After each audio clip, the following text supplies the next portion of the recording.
మేము రీసెంట్గానే ట్రాన్స్ఫర్ మీద ఒక ప్లేస్కి వచ్చామన్నమాట. అక్కడ ఒక ఆవిడ ఇలా అడిగింది, ఎందుకంటే మీకు చాలా ఆప్షన్స్ ఉండగానే ఇదే చూస్ చేసుకున్నారు అని అయితే అడిగింది అనమాట. మాకు రిలేటివ్స్ అంటే నియర్ బై ఉన్నారు, సో మేమైతే రిలేటివ్స్కి దగ్గరగా ఉండాలి అనుకున్నాం కాబట్టి ఈ ప్లేస్ చూస్ చేసుకున్నాము అని అయితే అన్నాము. ఆవిడైతే ఇలా అన్నదనమాట, అయ్యో అవునా, మీరు రిలేటివ్స్కి దగ్గరగా ఉండడం కంటే దూరంగా ఉండడమే బెటర్ అండి, ఆ దూరంగా ఉంటేనే ప్రేమలు అభిమానాలు ఉంటాయి, దగ్గరగా ఉంటే దమ్మిడికి పనికిరాము అని అయితే అన్నదనమాట. ఎందుకు ఇలా అన్నది ఆమె అనుకున్నాము మేము.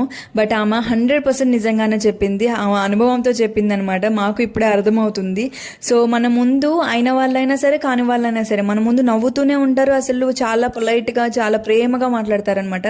కానీ మనం ఒక రోజు ఒక ఫంక్షన్కి వెళ్ళకపోయినా లేకపోతే మనం కనిపించకపోయినా కొంచెం పక్కకి వెళ్ళినా సరే మన వెనకాల మన గురించి చెడుగానే మాట్లాడతారనమాట. మోర్ దెన్ పీపుల్ అయితే అయిన వాళ్ళే మన గురించి చెడుగా ప్రొజెక్ట్ చేయడానికి రెడీగా ఉంటారనమాట. అందుకనే దూరంగా ఉండడమే బెటర్.